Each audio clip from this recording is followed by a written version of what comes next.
Alléluia. Bien-aimé, entre dans cette semaine avec assurance. Je viens dire à quelqu'un ce matin, tu n'es pas seul, tu n'es pas abandonné, tu es porté par la main de Dieu. Souviens-toi de ceci. Ta semaine ne sera pas définie par tes circonstances, mais par ta foi en la parole de Dieu. Même si des gens t'ont maudit, Dieu a la puissance de changer ton histoire. Même si les choses tardent à venir, elles finiront par arriver car Dieu est fidèle. Bien-aimé, déclare chaque jour, je suis béni, dirigé, protégé, je suis aimé par Dieu. Comme Moïse l'a dit à Ruben, je te le dis aujourd'hui, que tu vives, que tes projets vivent, que ton ministère vive, que ta famille vive, que ta destinée s'accomplisse dans le nom de Jésus. Bien-aimé, aujourd'hui, je vais attirer notre attention sur un sujet que beaucoup ignorent, mais qui a de lourdes conséquences dans le mariage. Les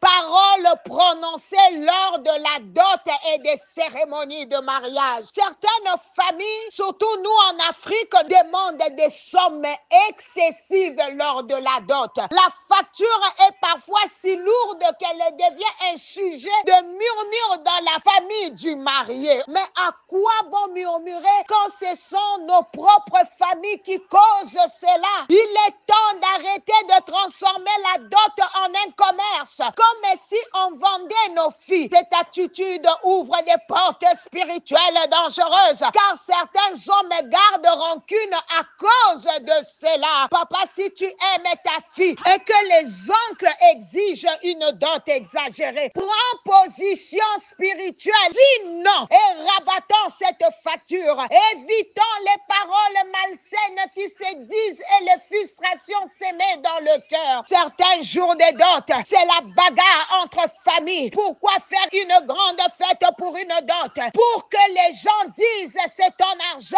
moi je n'ai pas eu l'uniforme. Ou tel oncle est fâché parce qu'il n'a rien reçu. Seigneur, aide-nous. Les genres de paroles que vous entendrez dans des moments de dot, vous allez voir, ce mariage ne tiendra pas longtemps. Certains disent, elle est trop précieuse pour vous. Vous n'êtes pas de notre niveau. Certains peuvent encore dire, vous venez prendre notre fille, mais vous allez souffrir avec elle. Vous croyez que vous êtes venu prendre une bonne femme, elle vous fatiguera. Ou encore des blagues du genre, préparez-vous à beaucoup pleurer. Que Dieu nous aide dans le nom de Jésus. Ou dans certaines familles, la sorcellerie est tellement visible. Ce sont des jours où on peut être en prière. On peut aussi jeûner. Pourquoi? Pour renverser, pour briser les paroles méchantes, les paroles diaboliques, les paroles de malédiction, les paroles venant du monde des ténèbres dans le nom de Jésus. Ces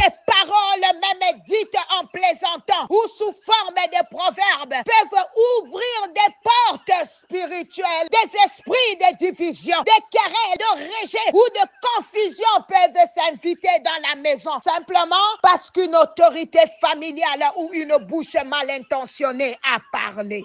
Je me rappelle d'un cas dans une famille. Les petites sœurs s'étaient mariées avant leur sœur aînée. Le jour de la dot de la deuxième petite sœur, une tante paternelle dit à la grande sœur qui préparait dans la cuisine pour les invités. La cuisine au Congo, je peux dire dehors, pour les invités devant tout le monde. Tu es là seulement en train de souffler le feu. Tes petites sœurs se marient et toi. Mais la maman, une femme spirituelle, répondit, les mêmes bois qui préparent pour X, qui se marie, ce sont les mêmes bois qui prépareront pour ma fille aînée aussi. Parole contre parole. Cette déclaration prophétique a protégé le cœur de sa fille. Et devinez quoi? Cette même année, si je me rappelle bien, ou l'année suivante, la grande sœur s'est mariée et a rejoint son mari en Angleterre. Les paroles ont une puissance. Faites attention aux échanges des paroles pendant les dots, car certaines blessent, d'autres ouvrent des portes à l'amertume ou à la stérilité spirituelle. Certains ne se remettent jamais de ce qui a été dit ces jours-là, lors du mariage religieux. Certains viennent avec des pensées mauvaises. On verra s'ils vont durer. Il a pris la femme de quelqu'un d'autre. Celle-là, elle était ma copine. Il est trop bien pour elle. Elle n'est pas à son niveau. Pourquoi c'est elle qu'on a choisie et pas moi? D'autres ne le disent pas à haute voix, mais le disent dans leur cœur. Et Dieu entend. Jésus dit, les pensées mauvaises viennent du cœur et suivent l'homme. Quand ces pensées sont nourries de jalousie ou de haine, elles deviennent des flèches spirituelles qui visent le foyer qui vient de naître. Je prie que toute parole qui a été prononcée le jour de ta dot, le jour de ton mariage, puisse tomber au nom puissant de Jésus-Christ. Parfois, les couples ne comprennent pas pourquoi. Dès la première semaine du mariage, les disputes commencent, les finances s'assèchent, les malentendus s'installent, la paix disparaît. Ce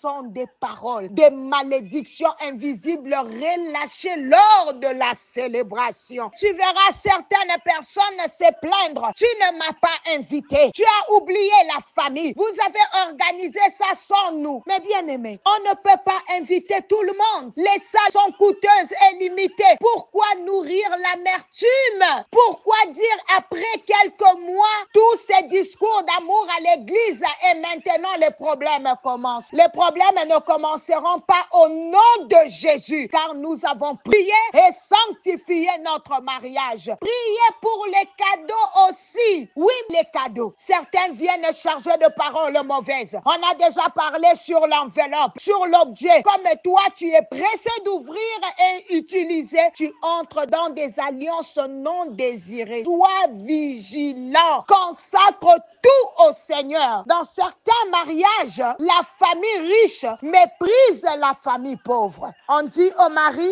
notre fille n'a jamais manqué de rien. Il faut la mettre à l'aise, sinon rends-la. La famille riche ridiculise celle qui n'a pas les moyens, oubliant que la vie tourne. Je connais un cas où la famille de la fille était très riche. La fille aussi, arrogante comme sa mère. Le mari était pauvre, sa famille sans moyens. C'est la belle famille qui soutenait tout. Mais l'homme sage et travailleur a persévéré. Il a trouvé un bon travail, a commencé à monter. Puis le père de la fille est décédé. L'argent a diminué et maintenant, c'est l'homme qui est devenu riche. Si ce même Balou Kanef, Dieu avait juste permis l'humiliation pour un temps. Est-ce que quelqu'un peut dire pour un temps? Ma situation, c'est pour un temps. Je parle à un fiancé ce matin qui cherche de l'argent pour aller épouser sa fiancée. Ta situation, c'est juste pour un temps. Heureusement, la fille s'est repentie et